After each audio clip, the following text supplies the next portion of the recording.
Hello everyone, welcome back to my YouTube channel mind map study with fun. और अभी मैं lost spring का second part करने वाली हूँ, स्टोरी ऑफ स्टोलन चाइल्डहुड का। तो बने रहिए आप इस वीडियो में। तो चलिए शुरू करते हैं। सेकंड पार्ट का नेम है I want to drive a car. और इसका जो प्रोटेगोनिस्ट है, मेन कैरेक्टर है मुकेश। वह मोटर मैकेनिक बनना चाहता है।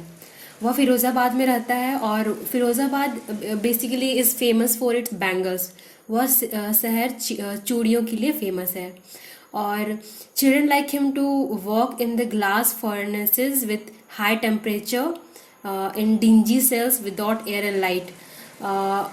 वहाँ के जो चिल्ड्रन हैं वो भी हाई टेम्परेचर्स पे ग्लास फर्नेसेस पे काम करते हैं विदाउट एयर एंड लाइट, बिना रोशनी के, जिसके चलते उनका आँख भी ख़राब हो जाता है। और उन्हें पता नहीं है कि ये जो चाइल्ड लेबर है वो इलीगल है। अगर वहाँ पे ऐसा कोई कानून वहाँ काम करता तो 20,000 से ज़्यादा बच्चे बच जाते और उनके जो आईसाइट है वो भी बच जाती, क्योंकि ग्लास फर्नेसेस में काम करने की वजह से आंखें खराब हो जाती हैं, क्योंकि उन्हें अंधेरे में काम करना पड़ता है। बात आती है एक यंग वुमेन की, जो कि एक बहू है, डॉटर इन लॉ है मुकेश के घर की। मुकेश के जो बड़े भैया हैं उनकी बीवी है ये। तो she is in charge of 3 men. वह अकेले तीन तीन मेन का ख्याल रखने के लिए जिम्मेदार है। Her husband Mukesh and their father, उनके जो हस्बैंड है और उनके जो देवर हैं एंड उनके जो ससुर हैं, तो तीनों का उन्हें ख्याल रखना पड़ता है। दैट इज़ वाई उन्हें एक रिस्पॉन्सिबिलिटी का जो एहसास है आ चुका है, और उन्हें भी थोड़ा मान सम्मान मिलता है। वहाँ एक कस्टम है, बेसिकली इंडिया में भी ये कस्टम है कि जो डॉटर इन लॉ होती हैं उन्हें घूंघट में रहना पड़ता है मेल एल्डर्स के सामने। और ये इंडिया में बहुत जगह देखा जा सकता है आज भी। मुकेश की जो दादी हैं, वो उनका कहना है कि इट इज़ हिज कर्म हिज डेस्टिनी। उनका जो उनके साथ जो हो रहा है, उनकी जो गरीबी है, वह प्रोग्रेस नहीं कर पा रहे हैं। खाने के लिए उन्हें सोचना पड़ता है, 2 वक्त का उन्हें खाना नहीं मिलता है। तो जो मुकेश की दादी हैं वो बोलती हैं कि उनका भाग्य है, उन्होंने जो पिछले जन्म में कर्म किए थे उसी को भोग रहे हैं। एंड उनके जो हस्बैंड है, लाइक उनके हस्बैंड है तो मुकेश के वो दादाजी होंगे ना। तो मुकेश के दादाजी जो हैं वो भी ब्लाइंड हो गए थे बहुत ही कम उम्र में, due to the making of glass bangles. And उनका मानना था कि can god given lineage ever be broken. मतलब कि वो भी यही मानते थे कि उनका यही भाग्य है और इसे बदला नहीं जा सकता है। फिरोज़ाबाद में जो फैमिलीज़ रहती हैं वह उनकी सबकी आईसाइट ही ख़राब हो जाती है, क्योंकि एडल्ट में ही ख़राब हो जाती है, क्योंकि वो भी तो ग्लास बैंगल्स बनाते हैं। मतलब हर फैमिली से ग्लास बैंगल्स बनता है। जहाँ देखो सिर्फ चूड़ियाँ ही चूड़ियाँ बिखरी हुई रहती हैं उनके घरों में, आंगन में, हर जगह। सविता एक छोटी सी बच्ची है जो कि पिंक ड्रेस में, उसका जिक्र किया गया है और उसके बारे में बताया गया है कि वो बैठी हुई है और वो भी पूरा मशीन के जैसे बना रही है पूरा। उसे बनाने में कोई दिक्कत नहीं हो रही है, जस्ट लाइक ए रोबोट। और उसे शायद ही पता हो कि ये जो चूड़ियाँ हैं इसके क्या सैंक्टिटी है, क्या महत्व है।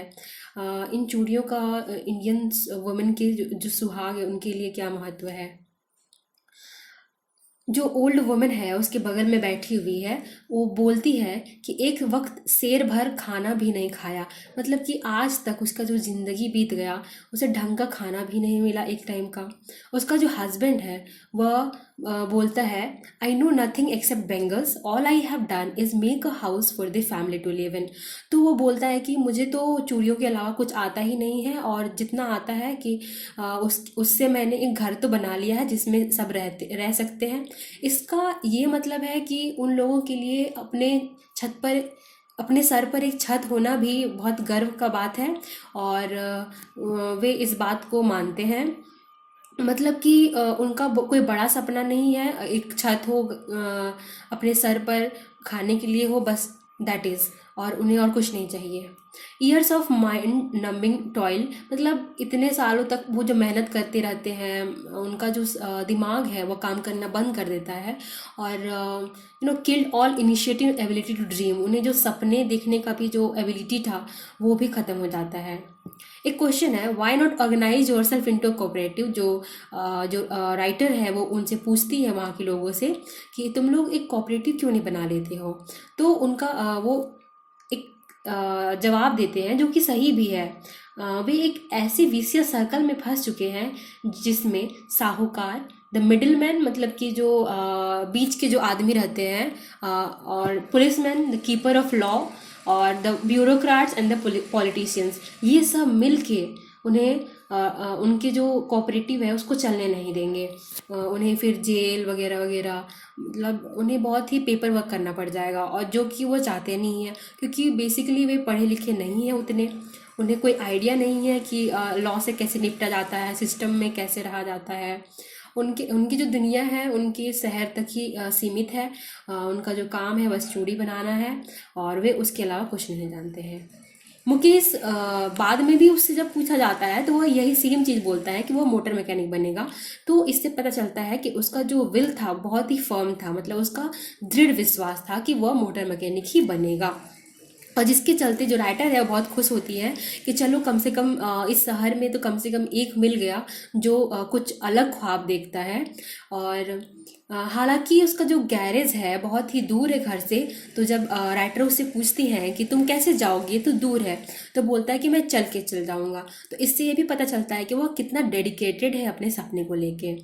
और जब वो पूछती है कि तुम क्या एरोप्लेन उड़ाओगे, तो बोलता है नहीं।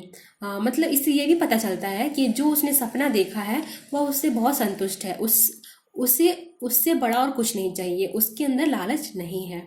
और इस जो सेकंड पार्ट है इसका थीम ये भी है कि the plight of street children forced into labour early in life and denied the opportunity of schooling. दोनों ही सेक्शंस का ये बेसिक थीम है कि जो बच्चे हैं उन्हें बहुत ही अर्ली एज में ही लेबर में धकेल दिया जाता है, और उन्हें स्कूलिंग भी नहीं दी जाती, उन्हें कोई भी अपॉर्चुनिटी नहीं दी जाती, और उनका जो ओवरऑल लाइफ है ख़राब कर दिया जाता है। और सिस्टम में लॉ रहते हुए भी ये जो शहर है इसमें इसका असर नहीं होता है। तो हमने आज देख लिया, ये सेकंड पार्ट था।